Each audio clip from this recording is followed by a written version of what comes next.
Hey everyone! On today's installment we'll talk about the stripping that Patrick did on the door and the door frame.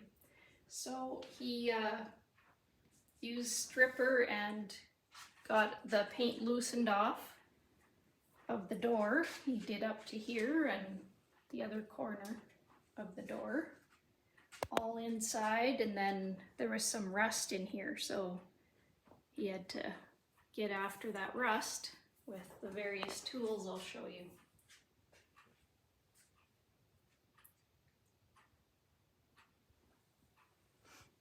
And the door jamb, you can see that he did that as well, stripped it and peeled off the layers in multiple stages.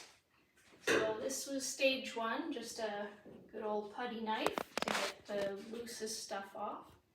Then he went to the cordless drill with the wire wheel.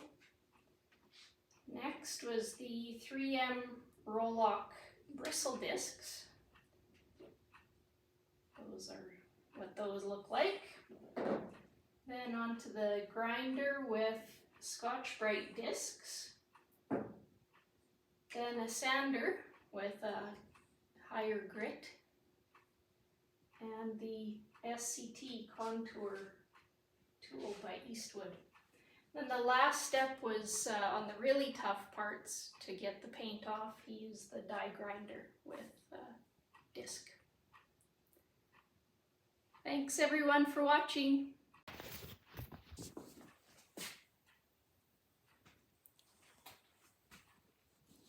So just using the cordless drill with wire wheel. It's my first pass. Haven't finished cleaning it up yet, but this is after using the second time of using paint stripper. It's coming off pretty good. You can see where it's cleaning up reasonably well. The factory paint, like all these old cars, sticks really well, so I might have to give it one more coat. We'll see how the final cleanup comes up.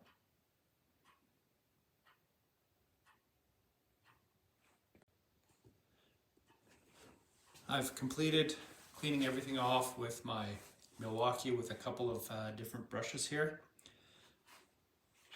You can see it came out not too bad. Still some green left on it. Still some more cleanup to do. My next step, I'm going to use my die grinder with a couple of these roll-lock wheels.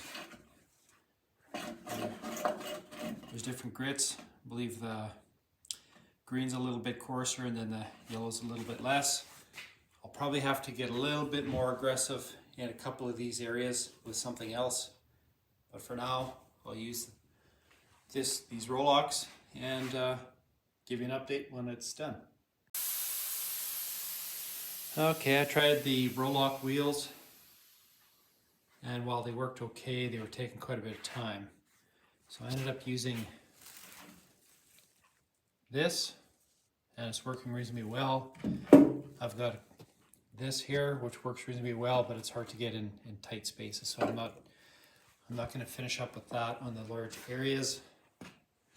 As you can see, I've done some cleanup on the top, but this large surface area, what I'm going to use is I'm going to use the SCT contour with a wire brush.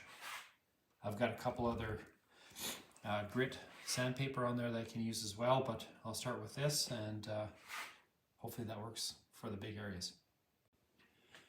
Alright, I still have a little bit more cleanup to do, but I ended up using an air sander on the big area. The SCT tuner worked okay, but I still needed to kind of clean it up a little bit more, so I used my air sander with some 80 grit on it. You'll see here I've been kind of trying to clean up where there was some corrosion. You can see there. Now I started getting a little more aggressive. I even went to using my die grinder with some 60 grit sandpaper on it. My next step is really using a die grinder with a cutoff wheel, a thicker one, and then using a die grinder with a burr on it. those are my last resorts. I try to go basically the least intrusive to the most. Try to get that all out. If all else fails, I'll have to use a little bit of a spot blaster, but for now, we'll try this and see how it goes. All right, finished cleaning this up quite well. You can see it's pretty clean in there now. Not only should the paint stick to it, but you shouldn't see much corrosion coming through here afterwards. A couple little pits left, but for the most part, it's pretty good. Just a few little spots to clean up, and I'm going to call it a day on this one. I still need to do a little bit on the door, though.